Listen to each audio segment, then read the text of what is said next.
American trucks are legendary. They are pure steel muscle, giant cabs, and a roar that dominates the interstate.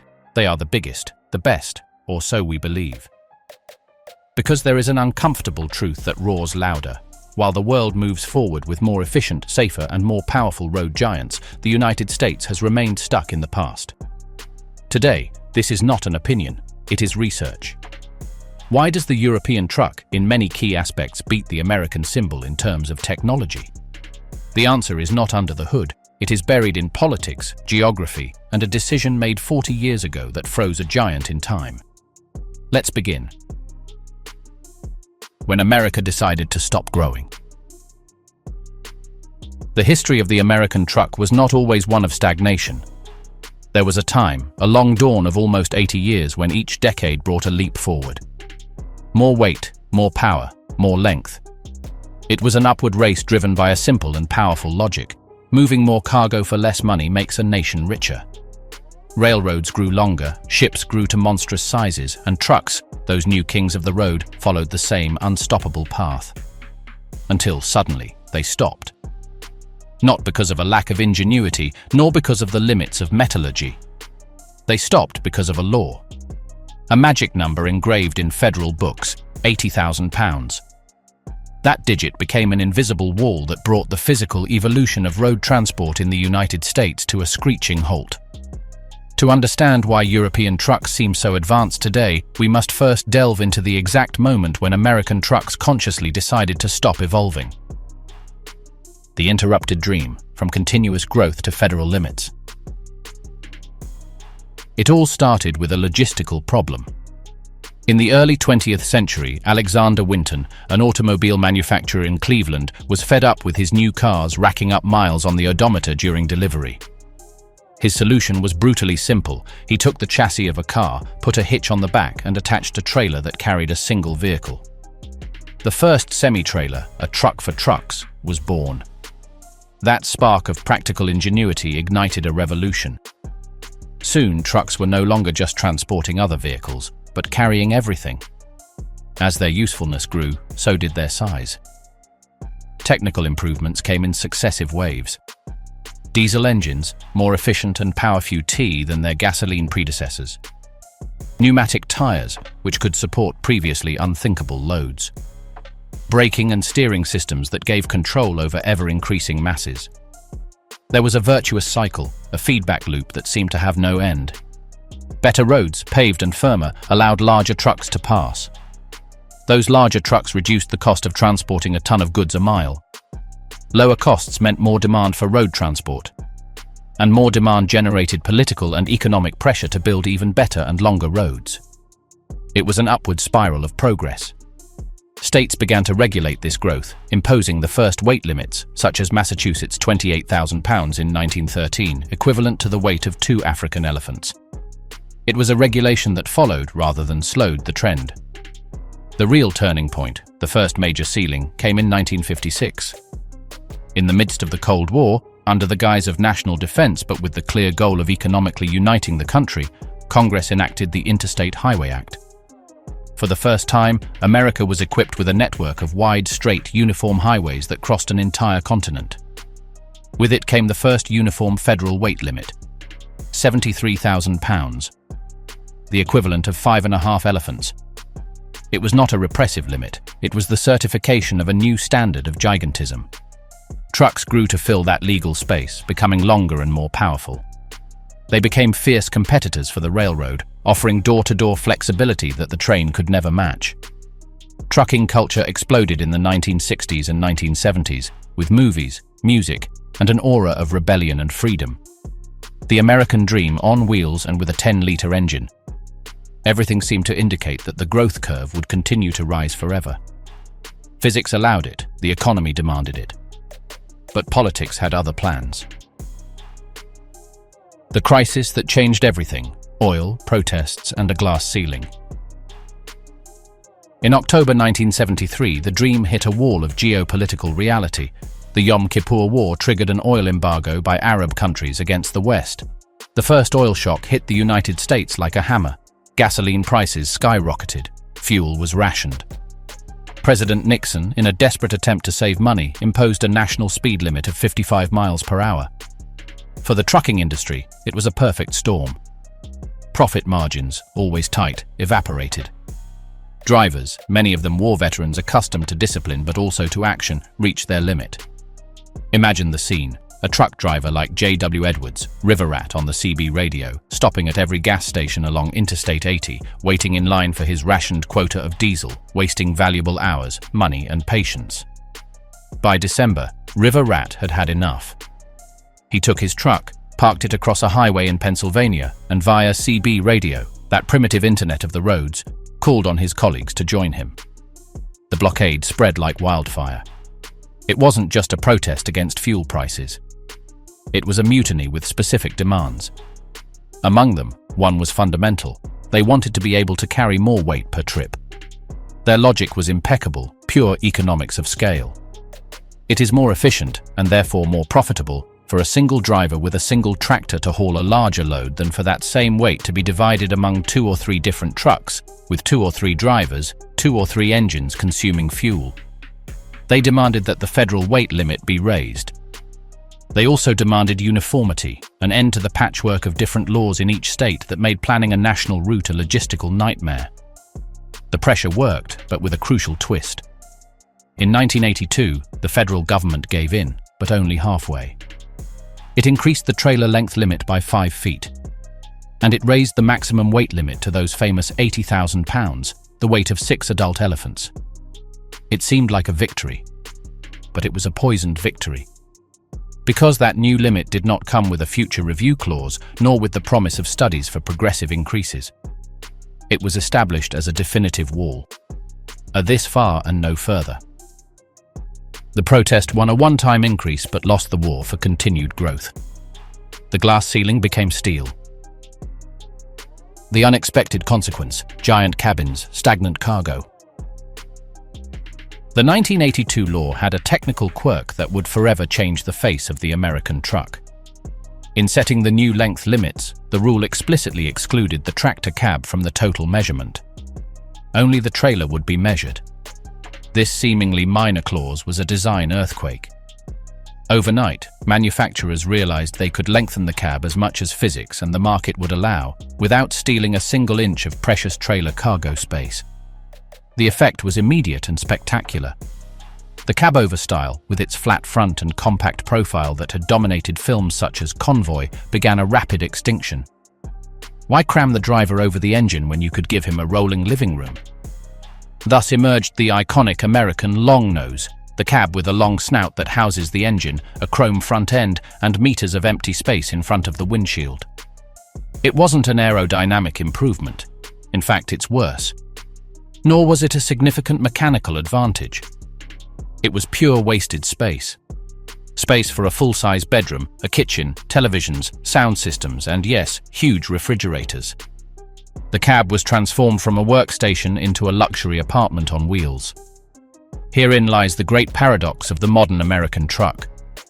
While the part that pays for the trip, the cargo space of the trailer, froze at the maximum dimensions of 1982, the part that is a cost, the driver's cab, entered a spiral of unprecedented growth and luxury.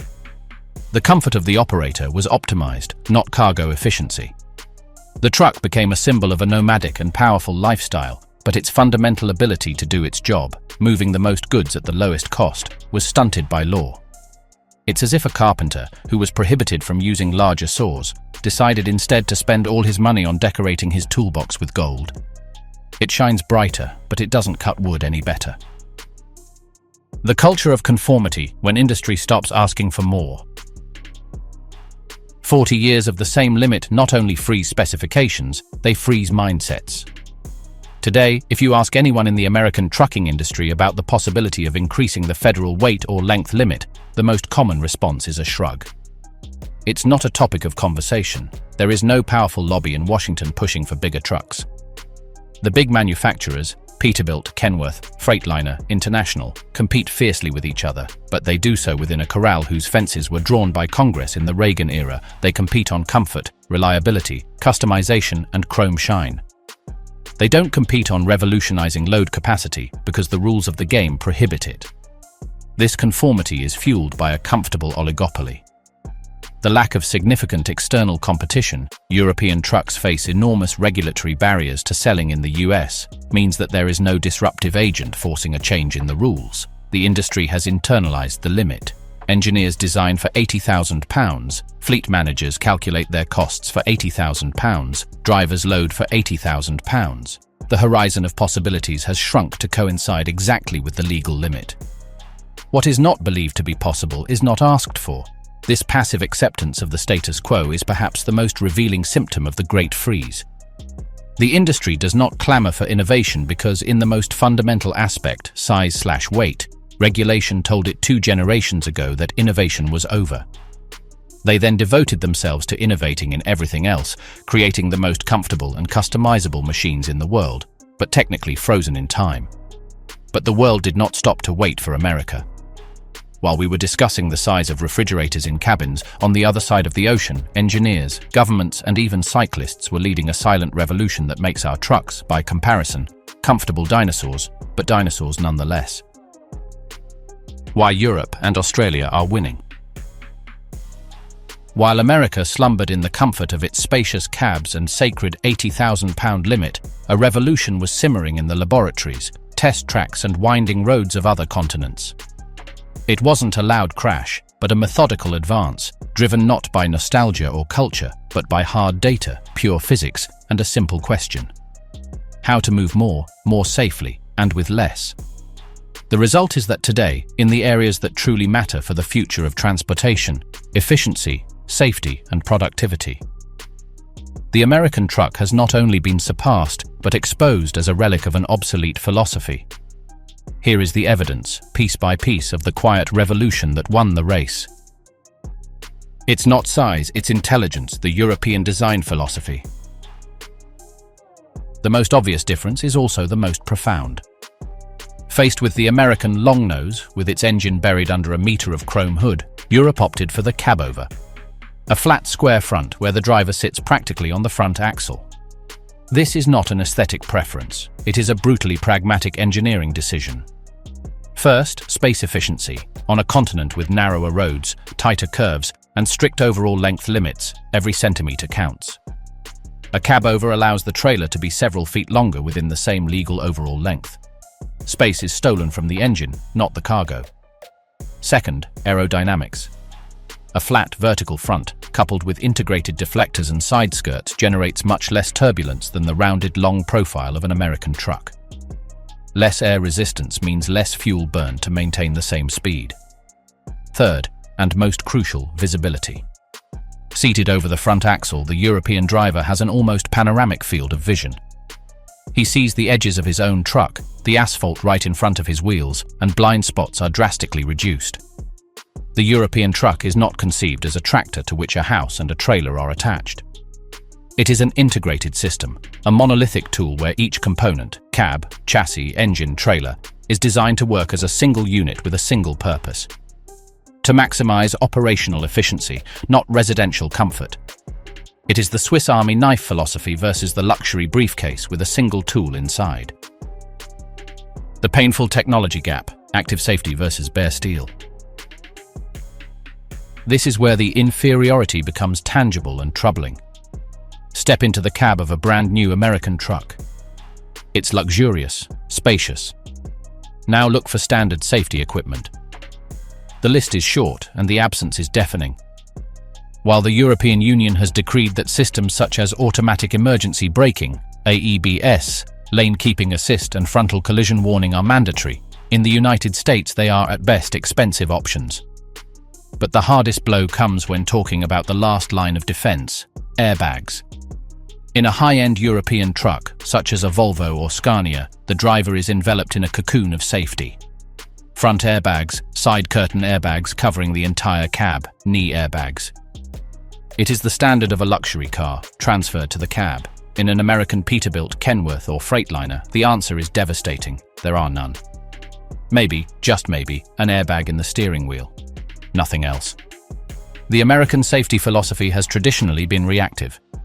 Build a chassis so strong and a cab so robust that it will survive the impact. The European philosophy is active and preventive.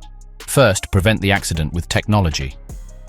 If it is unavoidable, minimize injuries to the driver with advanced restraint systems. It is the difference between trusting your armor to save you and using a shield, radar, and a smart helmet. This gap is not because American engineers don't know how to make airbags.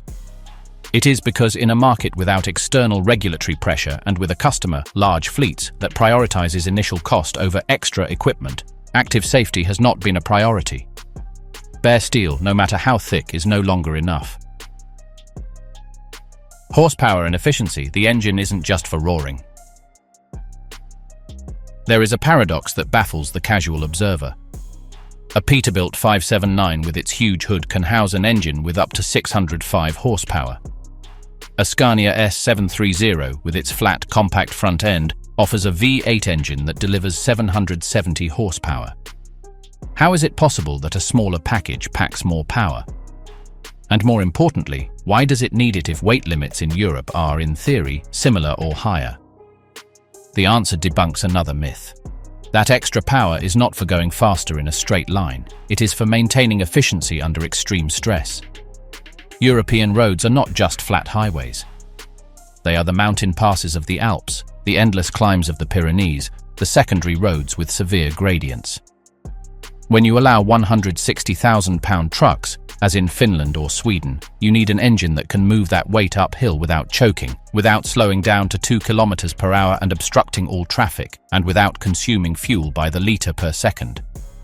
High power, coupled with automated transmissions with 16 or more gears, allows the engine to work at its peak efficiency even in the most demanding conditions.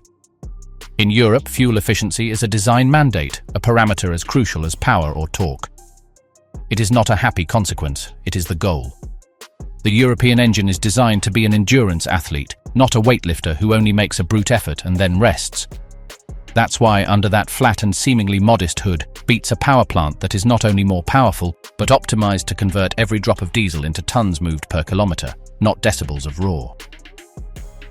The real giant, Australia and the road trains, that make everything else look small. If European efficiency seems impressive, the Australian scale is downright staggering. It puts everything into perspective. In the outback, where distances are measured in days and towns are dots lost on a brown map, an extreme solution to extreme geography emerged: the road train. Forget about limits. A typical Australian road train can be up to 175 feet long and weigh 300,000 pounds. 23 elephants. It's not a truck, it's a self-propelled steel caravan. They carry up to 4 trailers coupled in a row. The reason for their existence is pure necessity. Australia has one of the lowest population densities on the planet and a sparse rail network. To move iron ore, livestock, or fuel across thousands of miles of desert, the road train is the only viable option. But what is most revealing is not its monstrous size, but that it works. It proves that the technical limitations that paralyzed America, braking capacity, traction power, link integrity, can be overcome with specific engineering. Tractors with supercharged engines, multi-circuit pneumatic braking systems, reinforced couplings. They even hold a Guinness World Record. A single tractor pulled 120 trailers in a line nearly a mile long. Australia is living, brutal, undeniable proof that the concept of too big is relative. If you have the need, engineering will find a way. Meanwhile, in America, with an equally vast and sparsely populated interior, the limit remains that of a 1980s city truck. The price of convenience, stagnant productivity, and the blow to the economy. All this discussion about design, safety, and power boils down ultimately to one cold, hard number: productivity. Since 1990, productivity in rail transport in the United States has increased approximately 5 times more than productivity in road transport. Think about that. Railroads, that ancient industry, have innovated and become more efficient at a dizzying pace, while the sector that moves 65% of all freight in the country is virtually stagnant. The central reason is size limitations. A truck driver's productivity is tied to the 80,000 pounds he or she can pull. No matter how much the road improves, no matter how much fuel his new engine saves, his ceiling of value transported per trip is frozen by law. The opportunity cost is astronomical. To move 1.6 million pounds, you need 20 trips by American trucks. Under Finnish regulations, you would need only 10. 10 drivers instead of 20, 10 engines consuming fuel instead of 20, 10 vehicles taking up space on the road instead of 20. Inefficiency multiplies, paying for itself in higher logistics costs, greater congestion, more emissions, and ultimately higher prices on store shelves. Choose your metric: environmental impact, economic efficiency, infrastructure use, road safety. In almost every case, the American decision to prioritize cab comfort over cargo evolution has come at a huge price. A price paid in every bill, every traffic jam, and every unnecessary ton of carbon dioxide released into the atmosphere. So this is the uncomfortable truth. The American truck is not inherently bad, it is a fossil. A magnificent, comfortable, customizable fossil steeped in history, but a fossil nonetheless, preserved in the amber of a 1982 regulation. While America was paralyzed by fear of bridges and chose the path of comfort over efficiency, Europe moved forward with the rigor of evidence, making trucks that are smart, safe, and sustainable tools. Australia, for its part, showed us that limits only exist until necessity wipes them off the map. This is not blind patriotism or an attack. It is data, physics, and economics. The question that remains floating above the interstate is not whether American trucks are iconic. The question is, are we going to continue to worship a rolling museum, or will we finally have the will to wake up the giant and modernize it? The road to the future is already being paved by others, and for now we are falling behind.